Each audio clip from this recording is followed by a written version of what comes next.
공적 영역, 그러니까 국가와 사회 혹은 일터에서 우리가 어떤 그리스도인으로 살아가야 될지에 관한 말씀을 10월 한 달 동안 듣게 되죠. 오늘은 그와 관련된 매우 중요한 말씀을 좀 듣게 되겠습니다. 오늘 이 말씀이 늘 중요했지만 또 중요한 이유가 있습니다. 리처드 마우라고 하는 사람이 무례한 기독교란 책을 썼습니다. 저는 이 책 제목이 마음에 안 들어요. 기독교가 무례하다는 거잖아요. 아마 진단을 좀 한 것 같습니다. 이분은 물론 기독교인이죠. 그런데 세속사회에서 교회와 그리스도인들이 무례하다는 평가를 받는다는 이야기입니다. 무례하다. 예의가 없는 거죠. 왜 이렇게 됐을까요? 이 책은 기독교인과 교회의 공적 책임에 관한 이야기입니다. 어쩌면 이 책은 기독교 고전이라고 하는 리차드 니버의 그리스와 문화라는 책의 연장선상에 있는 것 같습니다. 이 세상 속에서 분별 없이 모든 걸 포용하는 이런 무분별한 포용주의와 무조건 배척하는 이런 독선적인 배타주의와 같은 그 양극단의 오류를 범하지 않으면서도 이 세상 속에서 그리스도인으로서 존재하고 살아가는 삶에 관한 이야기인데요. 그러니까 소시민의 삶을 그리스도인답게 살아가자는 이야기를 하는 거죠. 아마 그렇지 않아서 또는 그것이 충분하지 않아서 이런 도발적인 책 제목을 가져오지 않았나 싶습니다. 여쭤볼게요. 기독교 무례한가요? 여러분 어떻습니까? 무례하십니까? 무례. 왜 세상은 교회와 그리스도인들이 무례하다고 이야기를 할까? 사실이 어떠하든지 간에 이 책은 현실을 진단하고 그 문제를 해결하고자 내놓은 대안이니까 매우 긍정적이고 저 또한 동의하는 책이기도 합니다. 세상의 평가 또는 비판이 그러나 또 틀린 것만은 아닌 것 같습니다. 가끔의 교회 상황들을 보면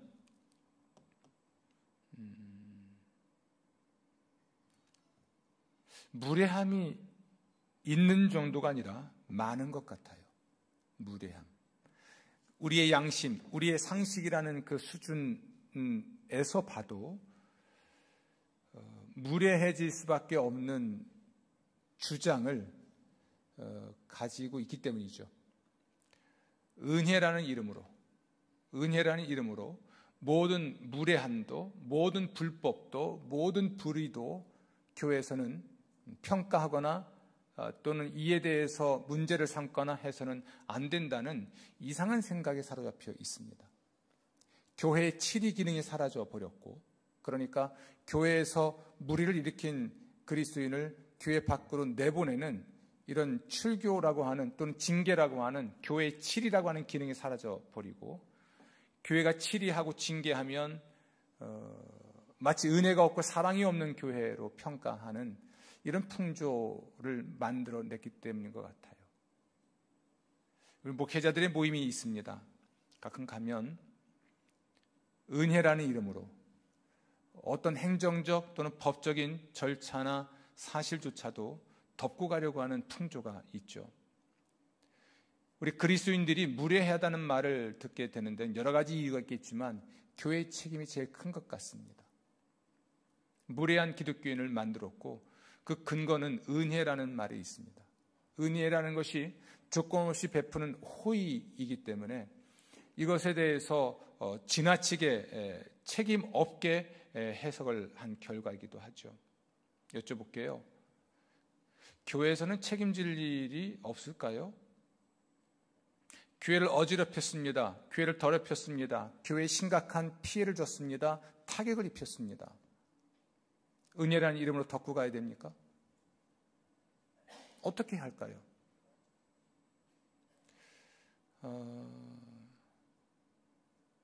사랑이라는 이름으로 우리는 모든 무례함도 덮고 가는 것 같습니다. 학교에서 교사들이 아이들을 가르칠 때 겪는 어려움 중에 하나가 다들 왕의 유전자를 가진 아이들이라 어렵답니다. 가정에 아이가 하나밖에 없거나 또는 두 가정당 한 명밖에 없으니까 아이들이 무례하게 큰 것이죠. 식당에 갔습니다. 왜 노키즈존이 생길까요? 무례하니까. 식당을 난장판을 만들어 놓고 막 울어대키고 시끄럽게 굴어도 나의 가정집이 아니고 공적 공간인데 절대로 집주인이 또는 가게 주인이 뭐라 할 수 없는 환경이잖아요. 그러니 학교에 온들 교사들이 정당한 교권을 가지고 교육 행위를 할 수가 없는 거죠. 한국 사회를 뜨겁게 달군 이 교권의 문제는 저는 오래전부터 말씀드렸잖아요.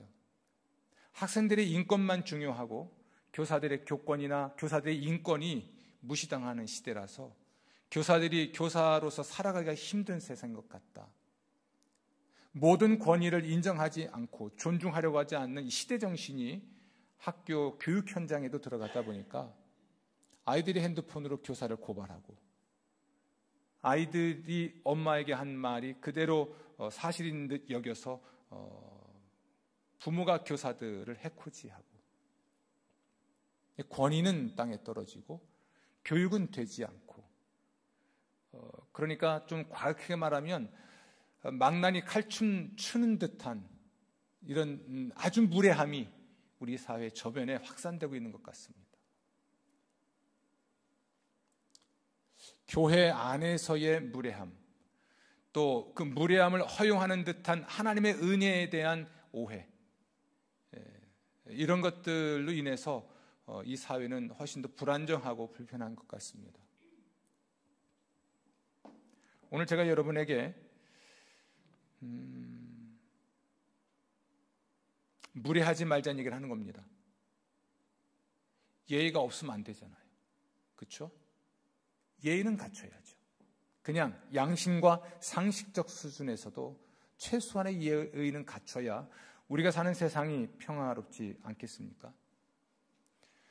이 시대 정신은 이러한 무례함을 부추긴 것 같습니다. 교회 안에는 은혜를 빙자하여 은혜라는 이름으로 또는 사랑을 빙자하여 사랑이라는 이름으로 불법, 심지어 죄마저도 문제 삼아서는 안 된다는 잘못된 생각, 착각을 가지고 있어서 문제가 된다면 우리 시대 정신은 이런 것에 일조한 것 같습니다. 좀 폭넓게 보면 우리 시대는 포스트 모더니즘 시대라고 합니다. 이 시대의 특징은 여러 가지가 있지만 그 중에 하나가 상대주의입니다. 모든 걸 상대화합니다. 절대적인 것이 없죠. 규범이라고 하는 것이 있습니다. 또는 규칙이라고 하는 것이 있습니다. 나의 신념이라는 게 있습니다. 이 모든 것은 존중받아 마땅하다고 이야기하죠. 물론 저도 동의합니다. 그런데 나의 신념을 통제할 수 있는 어떤 규범이 없다면 그 신념이 우리가 사는 세상을 망가뜨려도 어떻게 할 수가 없는 겁니다. 그러니까 모든 걸 상대화하는 거예요. 네, 존중합니다. 당신의 의견. 크나큰 당신 의견으로서 내 존중할 뿐이지 그렇다고 그것을 나한테 강요하거나 나에게 그걸 지키라고 말하지 마십시오. 꼰대질하지 마십시오. 이렇게 얘기할 수 있는 것이죠. 우리 젊은 세대는 어떻게 이해할지 모르겠습니다만 부모 세대에게 꼰대질하지 마세요라고 말을 하지만 우리 자녀 세대들은 부모들 세대들을 존경하나요? 우리를 인정하고 존중해 주세요라고 말을 하지만 우리 기성세대를 우리 여러분 인정하고 존중하십니까?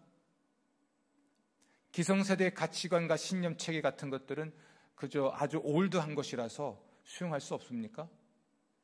여러분의 신념이나 여러분의 가치관은 늘 새로운 것이라서 존중받고 또 그래야 되는 것인가요? 세대와 세대 간의 이 가치의 충돌, 신념의 충돌, 이게 전쟁으로 지금 확산돼서 우리 사회는 훨씬 혼란스러운 것 같습니다. 이 상대주의는 굉장히 위험합니다. 모든 권위, 모든 규범, 이걸 다 해체해버립니다. 우리는 늘 성서의 권위 또는 절대자이신 하나님의 존재와 그분의 권위를 인정하잖아요. 여러분, 가정에서 부모의 권위가 있습니까? 있죠? 없어요. 자녀가 이 권위를 존중하지 않으면 어떻게 될까요? 학교에서는 교사의 권위가 있습니까? 있어야 하죠. 이걸 부모들이 존중하지 않는 한 자녀들도 교사의 권위를 존중하지 않을 것입니다. 왜 선생님이겠습니까? 선생도 아니고. 선생, 그럼 욕이잖아요. 선생님, 그럼 존중하잖아요. 엄마, 아빠 이렇게 해도 항상 선생님 했던 우리 세대는 과연 옛세대라서 그런 것일까요? 시대정신, 모든 걸 상대화하고 모든 규범과 모든 가치는 존중받을 만한 가치가 있기 때문에 그것을 폄하하거나 또는 그것을 거부해서는 안 된다는 생각을 갖게 하는 이것은 과연 성경적일까? 시대가 많이 변한 것 같습니다. 이런 말을 하고 있는 저도 저의 부모 세대에게는 매우 당돌한 세대로 보였을 테니까요. 이야기가 좀 너무 광범위해진 것 같습니다.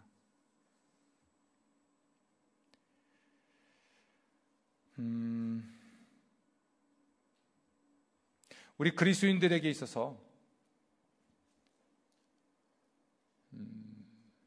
무례하게 살아서는 안 된다는 이야기를 할 때 성경이 우리에게 이야기하고 있는 진리 하나를 마음에 새겨야 할 것 같습니다. 이건 은혜와 관련된 것인데요.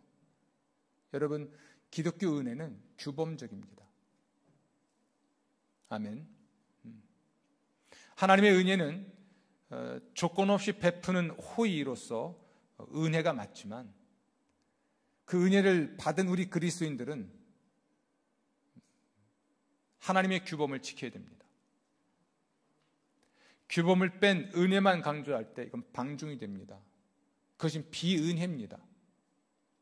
또 그것은 어쩌면 정말 무례한 것이고 배은망덕한 것이 될 수가 있습니다.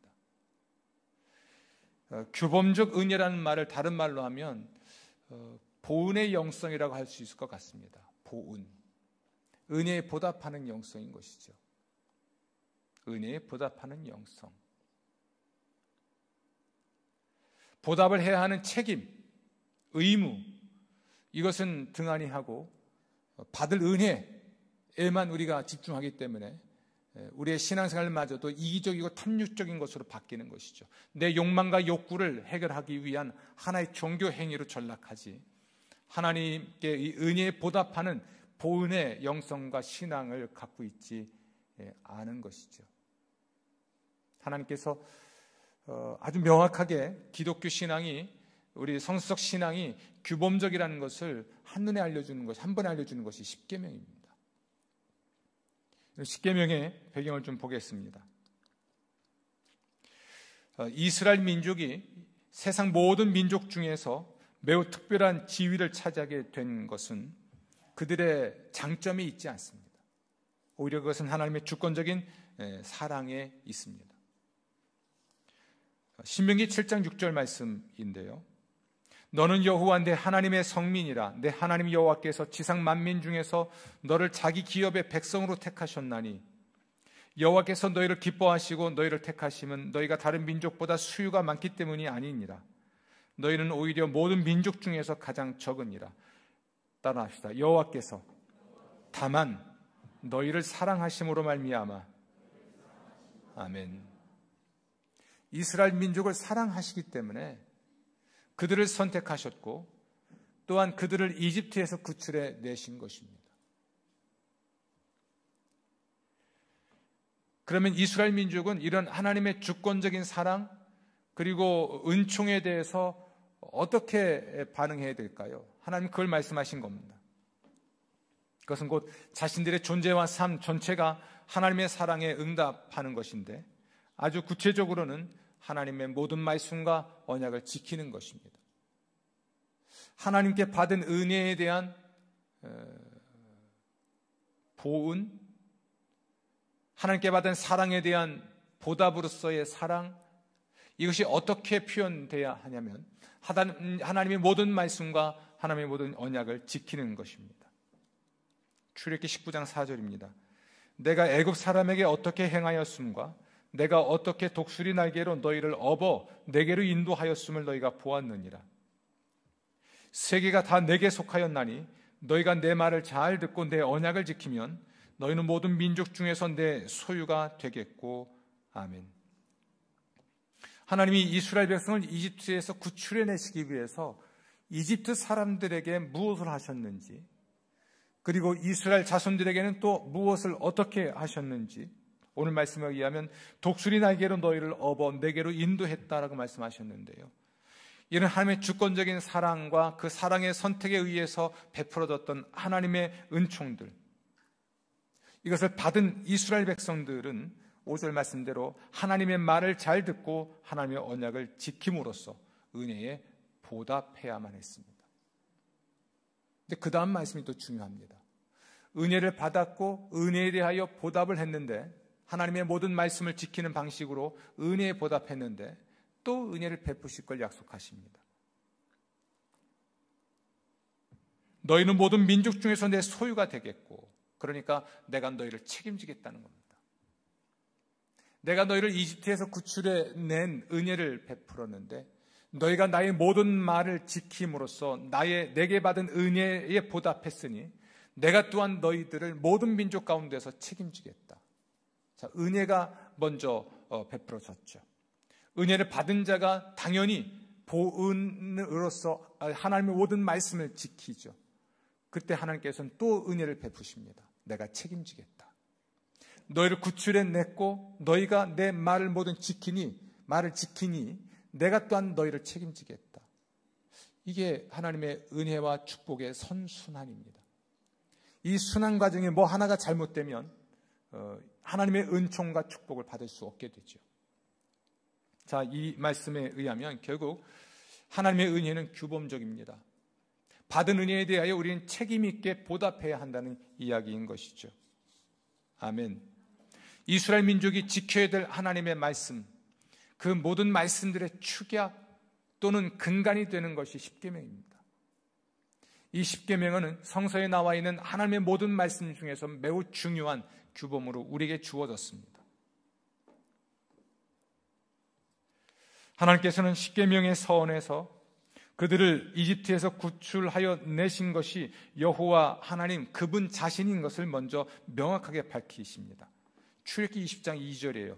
나는 너를 애굽 땅 종되었던 집에서 인도하여 낸 내 하나님 여호와니라. 아멘.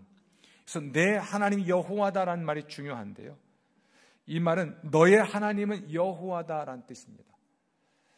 이스라엘 민족이 이집트에 살 때에 이집트 사람들이 섬겼던 많은 신들, 이스라엘 민족이 이집트를 탈출하고 광야 40년 유랑생활을 하는 동안에 만났던 수없이 많은 유목민들, 그들이 섬겼던 신들, 마침내 요단강을 건너서 들어가 살게 될 그 가나안 땅 원주민들이 섬겼던 수많은 신들, 그 많은 신들 중에 어느 한 신이 이스라엘 민족을 이집트에서 구출해내신 것이 아니라 너희를 이집트에서 구출해낸 신은 여호와다, 이렇게 말씀하십니다. 여호와를 대체하거나 대신할 수 있는 어떤 신도 없었던 것이죠. 하나님은 3개월 전에 이스라엘 민족을 이집트에서 구출해내셨고, 구출하신 지 3개월이 지나서 시내산에서 십계명을 주셨습니다. 이것은 매우 중요한데요, 그들이 십계명을 지켰기 때문에 이집트에서 구출받은 게 아니라 이집트에서 구출받은 후에 하나님이 구원받은 백성들에게 십계명을 주셨다는 겁니다. 이건 논리의 순서고 시간의 순서이기도 합니다. 따라서 이 십계명을 지킨다는 것은 베풀어 주신 하나님의 은혜에 대한 하나님의 백성들의 거룩한 응답입니다. 우리가 부모에게 받는 은혜가 있을 수 있죠. 또는 지인들에게 받을 수 있는 은혜가, 혜택이 있을 수 있습니다. 이것과 구별하기 위해서 하나님께 받는 은혜를 거룩한 은혜라고 할 수 있다면, 우리가 부모의 은혜에 보답하고 또는 지인들의 은혜에 보답하는 것과 구별하기 위해서 우리가 하나님께 받은 은혜에 보답하는 것을 거룩한 보응이라 할 수 있겠죠. 저는 여러분들이 그럴 수 있길 바라요. 하나님의 은혜는 이와 같이 규범적입니다. 은혜를 베푸셨습니다. 그러면 무례해도 되는 게 아닙니다. 하나님께 은혜를 받았으니 하나님께 더 예의를 갖춘 게 맞지 않을까요? 그렇죠. 내가 지인에게 은혜를 받았으니 그 지인에게 더 예의를 갖추는 게 맞지 않나요? 은혜에 보답하고 무시하지 않고 존중하고. 사람의 예를 들어 말을 해도 이러한데 하나님께 은혜를 받은 사람으로서 우린 하나님의 은혜에 보답하는 최소한의 예의는 갖춰야 되지 않을까요? 하나님의 은혜가 규범적 은혜라고 하는 것은 그리스도인들이 책임 있게 하나님의 은혜에 대하여 반응하라는 것입니다. 보은하라는 거예요. 은혜라는 것이 방종이나 무례함이 아니고 책임지는 거룩한 보은이라면 이런 영성을 가지고 있으면 이 사람이 가정에서나 국가에서나 일터에서나 우리의 삶의 자리에서 무례하지 않죠. 잘못된 은혜에 대한 잘못된 인식들, 은혜의 이름으로 모든 불의와 불법과 탈법을 눈감아주고 교회를 어지럽히고 더럽히고 파괴하고 손해를 끼쳐도 아무것도 하지 않는 아주 무례한 기독교가 되어버려서 그들이 세상에 가서도 무례할 수밖에 없는 거예요. 하나님의 은혜는 거룩한 은혜이고, 아멘, 규범적 은혜입니다. 한 가지 더 예를 들어볼게요. 하나님이 천지를 창조하셨죠. 에덴이라고 하는 곳에 동산을 창설하시고 그곳에서 사람이 살 수 있는 최고, 최선, 최적의 환경을 다 만들어 놓으신 후에 사람을 만들어 거기서 살게 하셨습니다. 동산에 있는 모든 나무의 열매를 먹을 수 있게 해주셨습니다. 그러니까 인간의 삶에 필요한 모든 걸 다 주신 것이죠. 그리고 선을 하나 딱 그었어요. 선과 악을 알게 하는 나무의 열매는 먹지 말라. 우리가 주목하는 나무는 두 나무이잖아요. 하나는 생명나무고 하나는 선악을 알게 하는 나무예요. 근데 생명나무의 열매를 먹지 말라고는 안 하셨어요.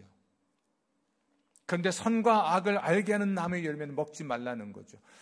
여기는 뭔가 특별한 의미 또는 특별한 하나님의 마음이 있지 않을까요? 나는 너희들이 아무 죄가 없는 상태에서 생명나무의 열매를 먹고 늘 하나님의 생명을 누리며 살길 원한다. 이 마음이 하나 있지 않을까요? 그런데 선을 거놨습니다. 금도죠. 선을 넘으면 안 돼요. 왜요? 하나님이 선을 그어놓고 넘어가지 말라는 것은 인간의 행복을 빼앗기 위함일까요? 인간의 즐거움을 좀 빼앗기 위함일까요? 고약한 하나님이시라서? 아닙니다. 그 선을 넘어가면 죽으니까. 이 죽는다는 건 육체적인 병과 죽음을 포함하지만 근본적으로 하나님에게서 분리되는 겁니다. 하나님의 임재와 현존과 통치와 구원을 잃어버리는 거예요. 하나님이 공급하시는 것을 통해서 존재하고 살아가야 될 것이 우리 인간인데 선과 악을 알게 하는 나무의 열매를 먹는 순간 그는 죽고, 그러니까 하나님으로부터 완전히 분리가 돼버려서 하나님이 주시는 은혜와 축복을 누릴 수 없게 되는 것이라서 하나님이 선악을 알게 하는 나무의 열매를 먹지 말라고 선을 거놨습니다. 하나님이 심술쟁이 같죠. 이 이야기에서 한 가지 중요한 건 하나님의 은혜와 사랑은 규범적입니다. 베푸실 때는 조건 없이 베푸시나 받은 사람은 하나님에 대한 책임을 다해야 합니다. 하나님의 모든 말씀, 하나님의 뜻을 따라 살아가야 될 책임이 있는데 이건 억지가 아니라 은혜를 받은 사람, 사랑을 받은 사람의 자발적인 순종이고 자발적인 따름이죠. 아멘. 내가 해결할 수 없는 문제를 해결해 준 분이 있습니다. 그 사람의 부탁을 들어주는 것이 억지가 될까요? 죽어가는 나를 살려냈습니다. 죽어가는 자식을 살려냈습니다. 그 사람의 당부나 부탁을 따르는 것이 억지가 될까요? 하긴 집에서 부모님의 말씀을 잔소리로만 생각하고 끊임없이 거역했던 우리를 생각해 보면 달리 할 말은 없네요. 엄마, 아빠의 말은 항상 잔소리잖아요. 잔소리. 그 잔소리마저도 어떤 때는 엄마, 아빠의 잘못된 생각 때문에 하는 잔소리일지라도 그것이 자식을 해코지 하기 위한 말은 아니잖아요.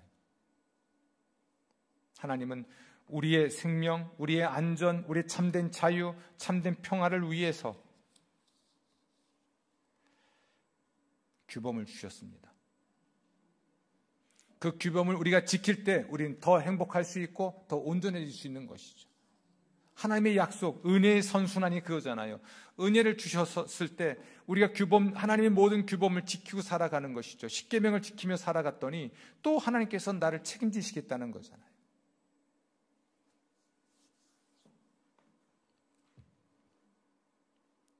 우리 그리스도인들도 하나님께 받은 은혜가 규범적이라는 것을 잊으면 안 됩니다.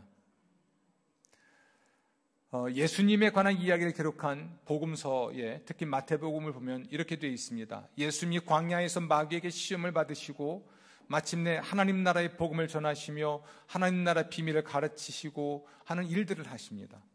그리고 바로 5장, 6장, 7장에 산상수훈으로 알려진 예수님의 교훈 목록이 등장을 합니다. 이것은 그렇게 살아감으로써 하나님의 구원을 받는다는 이야기가 아니라 구원받은 사람이 어떻게 살 것이고 어떤 존재가 되어야 할 것인지에 대한 말씀이에요.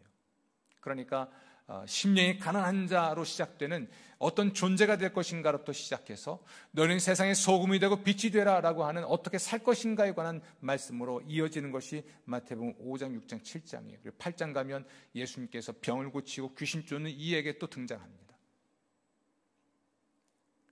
예수님의 가르침 목록을 보십시오. 예수님께서 이 마태복음 5장에서 심령이 가난한 자는 이라고 시작하면서 팔복을 말씀하시고 5장 13절 가서는 세상의 소금이다 빛이다 이 이야기를 한 후에 곧이어서 옛사람에게 말한 바 너희는 이렇게 들었으나 나는 너희에게 말하노니 하면서 십계명에 대한 그 깊은 의미를 다시 말씀하십니다. 여러분, 하나님의 자녀가 되고 천국 백성이 되는 것은 하나님의 전적 은혜 때문에 된 겁니다. 은혜에 의하여 믿음으로 말미암아 된 일입니다. 이 은혜를 받은 사람들은 그러면 무례하게 하나님을 만나고 무례한 존재가 돼도 되는 것일까요? 아닙니다. 은혜를 받은 자로서 우리는 책임 있게 반응해야 되는데 하나님의 모든 규범에 대하여 그 모든 규범의 규범이 되는 성경과 또 그것을 취약할 수 있는 십계명에 대해서 의미 있게 그 거룩하게 반응해야 할 것입니다.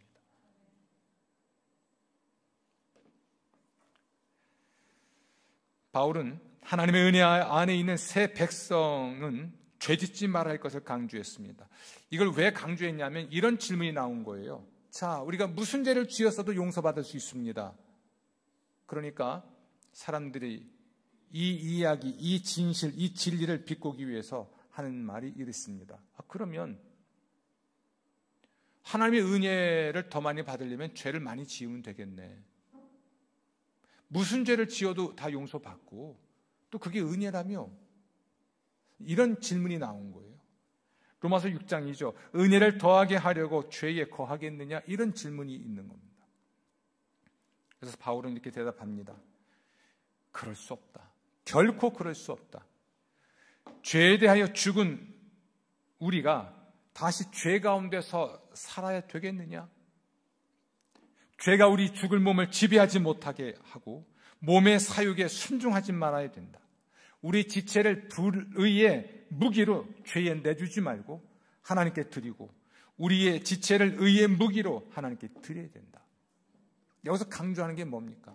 하나님의 은혜는 규범적이라는 겁니다. 책임 있게 우리는 살아가야 돼요. 여러분, 하나님은 우리에게 규범을 주시고 우리가 하나님께 받은 은혜에 대하여 책임 있게 반응할 것을 요구하셨는데 그것은 우리의 행복을 빼앗거나 제한하거나 우리의 기쁨을 빼앗아가거나 제한하기 위함이 아닙니다. 출애굽기 20장 6절이에요. 나를 사랑하고 내 계명을 지키는 자에게는 천대까지 은혜를 베푸느니라. 하나님 우리 모두에게 천대까지 은혜를 베풀길 원하세요. 아멘. 그 은혜는 어떻게 우리에게 실제가 될까요? 신명기 5장 29절입니다. 그들이 항상 나를 경외하며 내 모든 명령을 지켜서 그들과 그 자손이 영원히 복받기를 원하노라. 이 하나님 마음이에요. 그래서 은혜를 베푸실 때 조건 없이 베푸시는데 그 베푸신 은혜에 대하여 우리가 보은하면 하나님의 모든 말을 지키고 살아가면 또 은혜를 베푸시는데 이것이 우리에게 주어지는 하나님의 축복이 되는 것이죠.